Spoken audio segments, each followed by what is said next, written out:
Facebook খুললে নাকি ইদানিং আমাকে দেখা যায়, এরকমই কিছু কথা বলেছি আমার নন ফলোয়ার, যারা আমাকে ফলো করে না কিন্তু তাদের সামনে আমার পোস্ট চায়।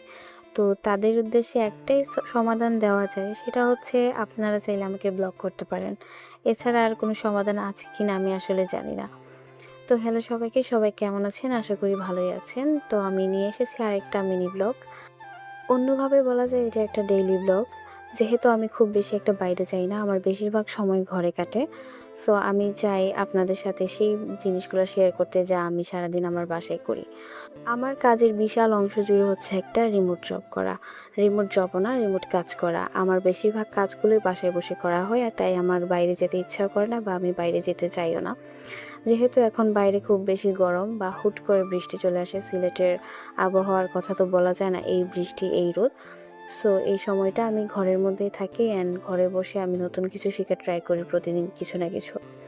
তো আজকে ছিল শুক্রবার, আর আজকে হচ্ছে গিয়ে সারাদিন বাসায় থাকবো আর টুকটাক কাজ করব। টুকটাক কাজ বলতে হচ্ছে পড়াশোনা, খাওয়া দাওয়া, কাজ করা, ঘুমানো, এগুলোই।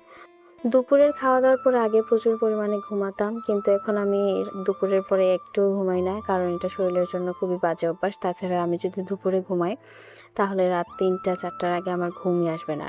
তাই এই সময়টা আমি আমার ল্যাপটপের মাধ্যমে মুভি, গান অথবা আমার কাজের মাধ্যমেই কাটাই। এরকম করতে করতে যখন সন্ধ্যা হয়ে যায় তখন গিয়ে আমি চা খাই, তারপর টিউশন যাই। যেহেতু আজকে শুক্রবার, আজকে মহরমের দিন ছিল, তাই আম্মু ইফতার বানিয়েছিল চিকেন খিচুড়ি, পাতলা খিচুড়ি, এবং এটা খেতে খুবই মজা হয়েছিল। তারপরে চা। আমাদের হচ্ছে সিলেটিদের অভ্যাস যে আমরা সকাল সন্ধ্যা চা না খেলে আমাদের মাথা আসলে ফ্রেশ থাকে না। তো চা খাওয়া শেষ হওয়ার পরে আমার ভাই দেখলাম আম খাচ্ছে, আর হচ্ছে ভীষণ আম পাগল মানুষ। তারপরে পড়তে বসি, আর পড়ার ফাঁকে আজকে হঠাৎ করে স্যার বলছে ক্লাস হবে, সো ক্লাসের জন্য আবার জয়েন করি ক্লাসে। আর ক্লাসে জয়েন করেছে আজকে মাত্র 2 জন, আর আমি নিয়ে 3 জন। তো এইভাবেই আজকের দিনটা কেটে যায়। তো এই ছিল আজকের মিনি ব্লগ। সবাই বলবেন কেমন হয়েছে, সবাই ভালো থাকবেন। আল্লাহ হাফিজ।